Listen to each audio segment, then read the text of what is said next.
Sir నమస్కారం sir. నమస్తే. Sir భారతదేశాన్ని బాలీవుడ్ చెడుగా చూపిస్తుంది అన్న ఒక స్టేట్మెంట్ని నేషనల్ అవార్డు విన్న రిషబ్ శెట్టి గారు ఇవ్వడం ఇప్పుడు కాంట్రవర్షియల్ అయిపోయింది, చర్చకు కూడా దారితీసింది. అంటే ప్రపంచ సినీ వేదికలపైన బాలీవుడ్కి ఆహ్వానం దక్కుతుంది, అక్కడ మన దేశం, మన ప్రాంతం, మన భాష వీటిపైన వాళ్ళు గొప్పగా చూపించవచ్చు కానీ అవేం చూపించట్లేదు అన్నట్టుగా ఆయన చెప్పారు సార్. ఇప్పుడు దీనిపైన బాలీవుడ్ ఫ్యాన్స్ అయితే మండిపడుతున్నారు. ఆయన కాంతారా మూవీలో హీరోయిన్తో చేసిన రొమాంటిక్ సీన్స్ని పెట్టేసి ఇది ఈయన ప్రవర్తన అన్నట్టుగా వాళ్ళు కూడా ట్రోలింగ్ స్టార్ట్ చేసేసారు. అసలు రిషబ్ శెట్టి గారి కామెంట్స్ మీరు ఏ విధంగా చూస్తారు? అంటే ఏ కాంటెస్ట్లో చేస్తారు, మరి ఆయన పైన జరుగుతున్న ఈ ట్రోలింగ్ పైన మీ ఒపీనియన్ ఏంటి సార్?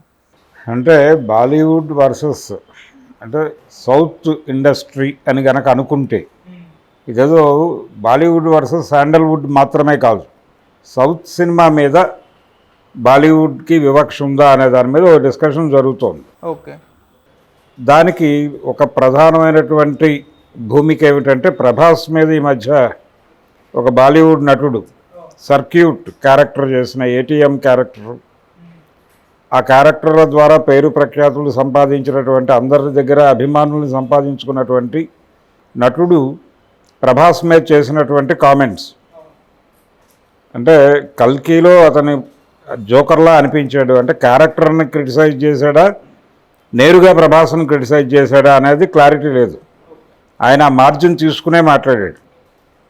ప్రభాస్ అలా కనిపించాడు అంటే ప్రభాస్ లాంటి అద్భుతమైనటువంటి నటుడు అలాంటి క్యారెక్టర్లో కనిపించడం నన్ను కొంచెం భంగపరిచింది, నా అంచనాలని దెబ్బకొట్టింది, నా మనోభావాలను గాయపరిచింది అన్నట్టుగా మాట్లాడి ఉండొచ్చు ఆయన. కానీ అది ట్రోల్ అవుతుంది, బయట ట్రోల్ అవుతుంది, దాని మీద చాలా డిస్కషన్స్ జరుగుతున్నాయి. సరే, అదెందుకు జరుగుతోంది అనేది ఒక ఆస్పెక్ట్ అయితే, అంటే సౌత్ సినిమా మీద వాళ్ళకి కడుపు మంట ఉంది అనేది ఎస్టాబ్లిష్ అయిపోయింది. దాని మీద డిస్కషన్స్ జరుగుతున్నాయి, నిర్ధారణకు వచ్చి మాట్లాడుతున్నారు. ఇప్పుడు రిషబ్ శెట్టి మాట్లాడిన విషయం దీని మీద ట్రాల్ అవుతోంది అక్కడ. సో ఇటు నుంచి అటు, అటు నుంచి ఇటు ఒక ఘర్షణ జరుగుతోంది అనేది ఎస్టాబ్లిష్ చేయడానికి ఇది పనికొస్తుంది. కానీ రిషబ్ శెట్టి అన్న మాటల్లో నిజమెంత అనేది చూస్తే, అంటే బాలీవుడ్ వాళ్ళు బాలీవుడ్ వేదికల మీద ప్రాంతీయ సంస్కృతులని ప్రదర్శించరు అనే మాట భారతీయ చలనచిత్ర వేడుకల్లో కేవలం బాలీవుడ్కే స్థానం దక్కుతోంది, మిగిలిన ఇతర ప్రాంతీయ భాషా చిత్రాల వారికి తగిన ప్రాతినిధ్యం దక్కటం లేదు అనేది పాత ఆర్గ్యుమెంటే. నిజానికి ఆ ఆర్గ్యుమెంట్ చిరంజీవి గారు కూడా పెట్టాడు ఇంతకుముందు. ఆయన చాలా సీరియస్గా ఈ గోవా ఫిల్మ్ ఫెస్టివల్ మీద మాట్లాడుతూ అక్కడ ఒక సౌత్ ఇండియా సినిమా అనగానే ఎంజీఆర్ ఫోటో ఒకటే పెడుతున్నారు, ఎన్టీఆర్ కానీ ఏఎన్ఆర్ కానీ వీళ్ళ ఫొటోస్ ఏవీ లేవు అక్కడ, అది కొంచెం బాధ కలిగించింది అని మాట్లాడాడు. దాదాపు అదే టోన్లో యాక్సెప్ట్ చేస్తే దీన్ని అనుకుంటే సౌత్ ఆవేదననే అర్థం చేసుకోవాలి తప్ప క్రిటిసైజ్ చేయటం కరెక్ట్ కాదు. సౌత్ మీద ఆధారపడి అంటే రిషబ్ శెట్టికి అవార్డు ఇవ్వటం కూడా సౌత్ని అంటే మలయాళీ ఇండస్ట్రీకి ఎక్కువ పురస్కారాలు వచ్చాయి, కన్నడకు వచ్చినాయి, తమిళనాడుకు వచ్చినాయి, తెలుగుకి తగ్గినాయి. తెలుగులో తగ్గటానికి కారణం తెలుగులో పని అయిపోయింది, తమిళనాడు ఇంకా గెలుచుకోవాల్సి ఉంది, అలాగే కర్ణాటకని కొంచెం రైజ్ చేయాల్సిన అవసరం ఉంది, కేరళలో గెలుచుకోవాలి.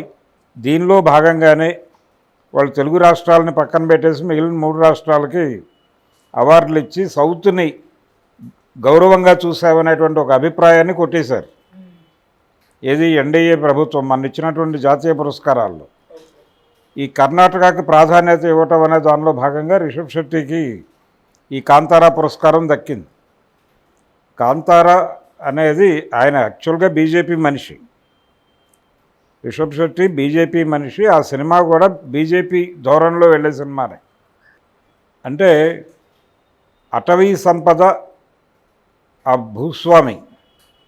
భూస్వామి చేతుల్లో కంటే కూడా ప్రభుత్వం చేతుల్లో ఉండటం అనేది మంచిదే అని కంక్లూడ్ చేస్తాడు సినిమాని. అది ప్రభుత్వానికి ఉపయోగపడే సినిమా, అది యాంటీ స్టేటో మరొకటో కాదు, ప్రో స్టేట్ సినిమా అది చాలా స్పష్టంగా. అందుకని దానికి సీక్వెల్ తీస్తారనే మాట మాట్లాడట్లా, ప్రీక్వెల్ తీస్తాను అన్నాడు ఆయన. అదే కాన్స్పిరసీ. సో రిషబ్ శెట్టికి వాళ్ళతో ఏ రకమైనటువంటి వివాదం లేదు, ఎన్డీఏతోనూ లేకపోతే బీజేపీతోనూ వివాదం లేదు. అయితే ఈ కామెంట్స్ ఎవరైతే ట్రోల్ చేస్తున్నారో వాళ్ళని కంట్రోల్ చేయటం అనేది వాళ్ళ మెకానిజం మొదలవుతుంది. ఈ పాటికి ప్రభాస్ వర్సెస్ సర్క్యూట్ జరుగుతున్నటువంటి వివాదం, దాని గొడవ వేరు, ఈ గొడవ వేరు. కానీ టోటల్గా ఒక కామన్ ఇదేంటంటే, ఒక సారూప్యత ఏమిటంటే బాలీవుడ్కి వివక్ష ఉంది అని. ఆ వివక్ష ఉన్నమాట వాస్తవమే, కొత్తదేం కాదు అది. ఏ స్థాయి వివక్ష అంటే, ఒకప్పుడు తెలుగు సినిమా డైరెక్టర్లు తెలుగు సినిమా రీమేకులతో బాలీవుడ్లో కాలం గడిపినటువంటి ఒక హీరో ఉన్నాడు, జితేంద్ర కెరియర్ మొత్తం రీమేక్లే. 98% రీమేక్ సినిమాలు చేశాడు ఆయన. సౌత్ నుంచి వచ్చిన సినిమాలే చేశాడు, సౌత్ డైరెక్టర్లతోనే చేశాడు అతను చాలా పెద్ద పెద్ద హిట్స్ కొట్టాడు. కానీ అతనికి బాలీవుడ్లో ఇతర హీరోలు అమితాబ్ బచ్చన్కి వీళ్ళకి దక్కినటువంటి చోటు దక్కల. కారణం ఏంటంటే అతను సౌత్ సినిమాలతో బతికాడని. సౌత్ సినిమాలతో బతికినటువంటి బాలీవుడ్ నటుడికే వాళ్ళు సరైనటువంటి ప్రాముఖ్యత ఇవ్వని పరిస్థితి. ఇంకా నేరుగా ఇక్కడి నుంచి సౌత్ నుంచి వెళ్ళిన హీరోలని నెత్తిన పెట్టుకుంటారని ఎలా అనుకుంటారు ఎవరైనా? కాబట్టి అది ఉంది. అంటే ఒకప్పుడు దేశాన్ని మన కంట్రోల్లో నడిచింది.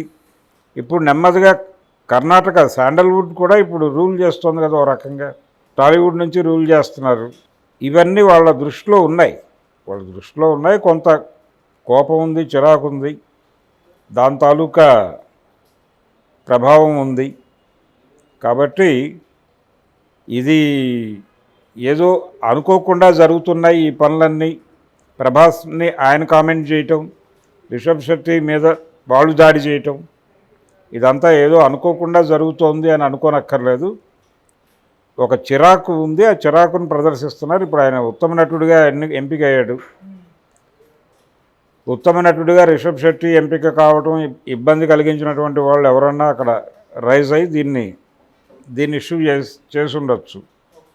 ఈ నేపథ్యం ఉంది. ఒకటి మాత్రం వాస్తవం, రిషబ్ శెట్టి అన్న మాటల్లో జాతీయ చలనచిత్ర వేడుకల్లో సౌత్కి దక్కాల్సినటువంటి స్థానం దక్కట్లేదు. సినిమా అంటే కేవలం బాలీవుడ్ సినిమా అనే ప్రమోట్ చేస్తున్నారు, అక్కడికే పరిమితం అవుతున్నారు అని ఒక స్టేట్మెంట్ ఏదైతే ఉందో అది కరెక్టే. దాంతో ఎవరైనా ఏకీభవిస్తారు. అలా ఆ మాట చెప్పిన మొదటి హీరో అతను కాదు, చాలామంది చెప్పారు ఈ మాట. చిరంజీవి కూడా చెప్పాడు. కాబట్టి చిరంజీవి ట్రోల్ కాలా అప్పుడు. కారణం ఏంటంటే ఇప్పుడు పర్టికులర్గా అతను జాతీయ పురస్కారం తీసుకోవటం అనే కాంటెక్స్ట్లో ఈ వ్యవహారం నడుస్తోంది. రెండోది, సౌత్ సినిమా బాలీవుడ్ని ఛాలెంజ్ చేస్తోంది, హిందీ మార్కెట్ని కంట్రోల్ చేస్తోంది. దీని మీద చిరాకు పడినటువంటి వాళ్ళు కూడా మాట్లాడచ్చు. కాబట్టి కడుపు మంట అనేది వాస్తవంగా వాడాల్సిన పదమే, తప్పేం లేదు. సార్, అది సౌత్ సినిమాల ద్వారా జితేంద్ర ఉన్నారు, అతన్ని పట్టించుకోలేదు అని అంటున్నారు. ఇప్పుడు బాలీవుడ్ వాళ్ళే ఇక్కడికి వచ్చి సినిమాల్లో అంటే ఆర్టిస్ట్గా, మన విలన్స్గా ఈ కీలక రోల్ పోషిస్తున్నారు కదా, వాటిని ఏ విధంగా చూడొచ్చు అంటారు? అంటే సినిమా అనేది షేప్ మారిపోయింది. ఇదివరకు తెలుగు సినిమా అంటే తెలుగు ప్రాంతాల్లో మాత్రమే ఉండేది. ఇప్పుడు వీళ్ళు మార్కెట్ ఎక్స్పాండ్ చేసుకుని అన్ని చోట్ల రిలీజ్ చేయడానికి ఏర్పాట్లు చేసుకుని ముందుకు వెళ్ళిపోతున్నారు. గతంలో అలా లేదు కదా. రీమేకులు చేసుకుని బతుకుతారు సౌత్ వాళ్ళు అనేటువంటి ఒక అభిప్రాయం ఉండేది వాళ్ళకి. హిందీ సినిమాల రీమేకులతోనే బతుకుతారనే అభిప్రాయం ఉండేది. కొంత వాస్తవం కూడా. ఎన్టీఆర్ గారి నిప్పులాంటి మనిషి, అన్నదమ్ముల అనుబంధం, నేరం నాది కాదు ఆకలిది, మగాడు, ఇవన్నీ రీమేక్లే కదా. కాబట్టి రీమేకులతో కాలక్షేపం చేస్తారు వీళ్ళు అనే అభిప్రాయం వాళ్ళకు ఉండేది. అలాగే హిందీ సినిమాని బతికించింది మా రీమేకులే అనే అభిప్రాయం వీళ్ళకే ఉండేది. దాసరి గారు వీళ్ళందరూ ఇక్కడ తీసిన ప్రతి సినిమా అక్కడ రీమేక్ అయ్యేది జితేంద్రతో.